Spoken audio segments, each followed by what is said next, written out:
Hello, it's Dave here from Alphacool, and today we're going to have a look at how to refill or top up an Alphacool Eiswolf GPX Pro.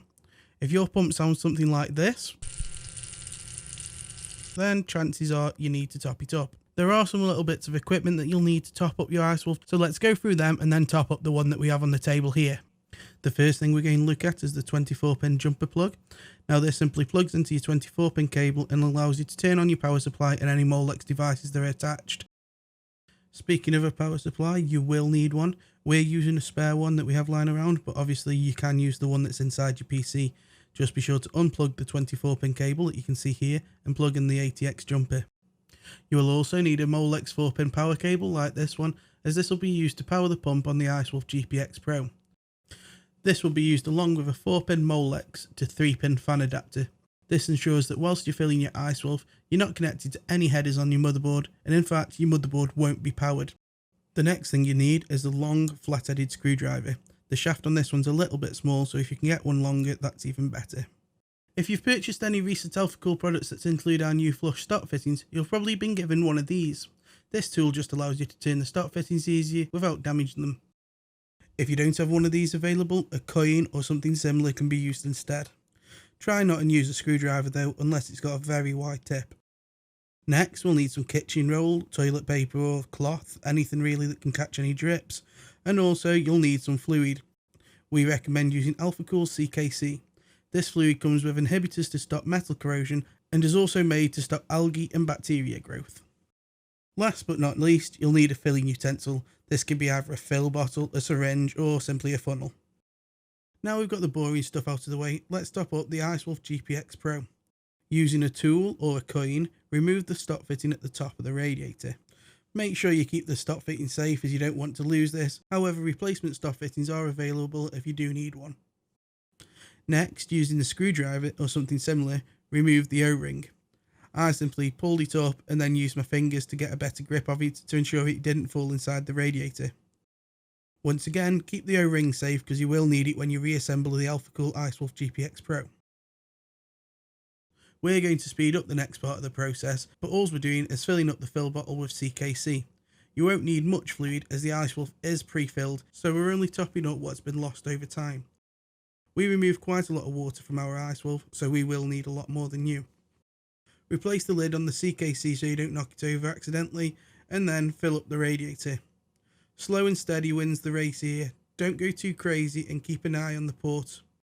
Don't worry too much if you do overfill and have a few dribbles, just use the towel or the kitchen roll and clean it up.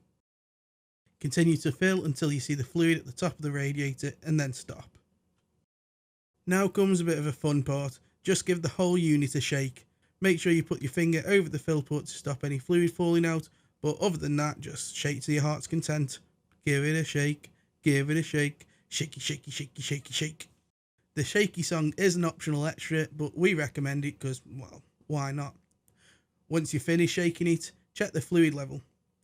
If the fluid level's gone down, then we know we need to add some more water. Just top it up like we did previously and continue to shake.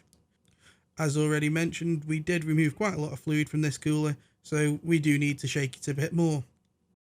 Shaking the cooler simply releases the air from outside the cooler and allows it to travel up the pipes into the radiator. You then replace this air with more fluid to ensure it doesn't run low. Repeat this process until the fluid stops going down when you shake the radiator. When the fluid does stop going down, we're going to use the kitchen roll or toilet paper or whatever you're going to use to clean it up and clean the top of the radiator.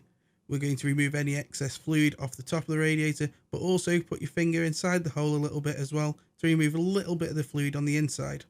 This just makes installing the O-ring simpler as you don't have to fight against the fluid. To install the O-ring, just push it in with your finger. There's a lip on the inside of the port that will stop it being pushed too far, so don't worry too much about that. Next, replace the stop fitting. You don't need to tighten this too tight as you will be wanting to remove this again later to check on the fluid levels again. When the stop fitting's created a seal, get your power supply. Do be careful as you have been using water, so make sure your hands are dry and make sure the surfaces you're using are dry too. Next we're going to test the pump. To do this we're going to plug the Molex to fan header adapter in and then also use the 24-pin jumper and plug that in. This will mean that you can turn the power supply on at the back and now you'll give the pump power. You might not be able to hear anything from the pump, so just put your ear next to the pump so you can hear it. Hopefully you'll be able to hear the pump whirling away nice and quietly. If you do hear bubbles, don't worry about it, they'll make their way to the radiator eventually, just give it some time. Once the pump is purring away like a kitten, turn the power supply off and give it a visual check. You can see the fluid at the top of the radiator, so we know this is topped up and there's no more bubbles. Now we know it's topped up, we can replace the stop fitting for a final time. Make sure you do tighten the stop fitting properly, because that's it, you're finished. You can reinstall the Eiswolf back into your case. If you do need any further help with this, just drop us a message via social media, join our forums, or send us an email. The link should be on screen now, as well as in the description area. That's it for me. If you do need any help with anything, let us know and I'll try and do a video for you. Ciao for now.